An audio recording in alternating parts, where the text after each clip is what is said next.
সেনাপ্রধান জেনারেল ওয়াকারুজ্জামান বলেছেন, দেশের প্রয়োজনে সেনাবাহিনীর সকল সদস্যদের সর্বোচ্চ দায়িত্ব পালনে প্রস্তুত থাকতে হবে।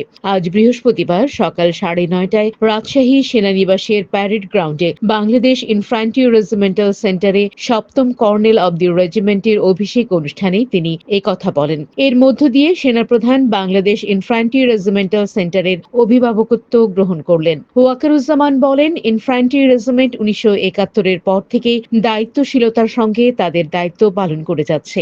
আগামীতে এই রেজিমেন্টকে আরো আধুনিক ও সক্ষম করে গড়ে তোলা হবে বলেও জানান তিনি। সেনাপ্রধান আধুনিক যুগোপযোগী প্রশিক্ষণের মাধ্যমে একবিংশ শতাব্দীর চ্যালেঞ্জ মোকাবেলায় সদা প্রস্তুত থাকতে রেজিমেন্টের সব সদস্যদের প্রতি আহ্বান জানান। বাংলাদেশ ইনফ্যান্ট্রি রেজিমেন্টের কর্নেল অব দ্য রেজিমেন্ট হিসেবে দায়িত্ব নিতে পেরে আমি অত্যন্ত গর্বিত। আপনারা সকলে অবগত আছেন, একনিষ্ঠ উদ্যোগের ফলে বিগত কয়েক বছরে বাংলাদেশ ইনফ্যান্ট্রি রেজিমেন্ট তথা বাংলাদেশ সেনাবাহিনীর আধুনিকায়ন ও উন্নয়ন সাধিত হয়েছে। এর মধ্যে নতুন নতুন ইউনিট প্রতিষ্ঠা, আধুনিক অস্ত্র ও সরঞ্জামাদি সংযোজন সহ বহু উন্নয়ন ও কল্যাণমূলক কার্যক্রম অন্তর্ভুক্ত রয়েছে। আমি কর্নেল অব দ্য রেজিমেন্ট হিসেবে বাংলাদেশ ইনফ্যান্ট্রি রেজিমেন্টের আভিযানিক সক্ষমতা ও যুদ্ধ উপযুক্ততা বৃদ্ধির চলমান প্রক্রিয়াকে আরও বেগবান করব ইনশাআল্লাহ।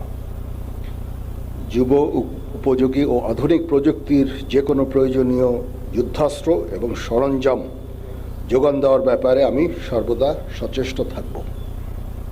ইতিমধ্যে আমরা ইন্ডিজিনিয়াস ডিফেন্স ইন্ডাস্ট্রি তৈরির কার্যক্রম শুরু করেছি, যা আমাদের সক্ষমতাকে অনেকাংশে বৃদ্ধি করবে এবং আত্মনির্ভরতাও অনেকাংশে বৃদ্ধি পাবে।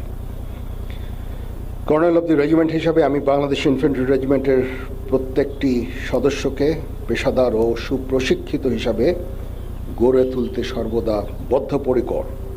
পেশাগত দক্ষতার পাশাপাশি একটা সুন্দর জীবনমানও আমাদের সকলের কাম্য।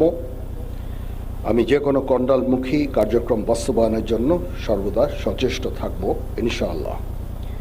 এই বিষয়ে আমি রেজিমেন্টের সকল সদস্যদের সহযোগিতা কামনা করছি। আমি আশা করব বাংলাদেশ ইনফ্যান্ট্রি রেজিমেন্টের প্রতিটি সদস্য তাদের উপর অর্পিত দায়িত্ব সর্বোচ্চ শৃঙ্খলা এবং পেশাদারিত্বের সাথে পালন করবে। অনুষ্ঠানে উপস্থিত ছিলেন সেনা সদর, বাংলাদেশ ইনফ্যান্ট্রি রেজিমেন্টের ঊর্ধ্বতন কর্মকর্তা সহ আরো অনেকে। এর আগে রাজশাহী সেনানিবাসের প্যারেড গ্রাউন্ডে সেনাপ্রধান পৌঁছালে তাকে প্রচলিত সামরিক রীতি অনুযায়ী আনুষ্ঠানিকভাবে অভিবাদন জানানো হয়। এরপর সেনাবাহিনী প্রধানকে কর্নেল জার্ম ব্যাচ পরিয়ে দেয়া হয়।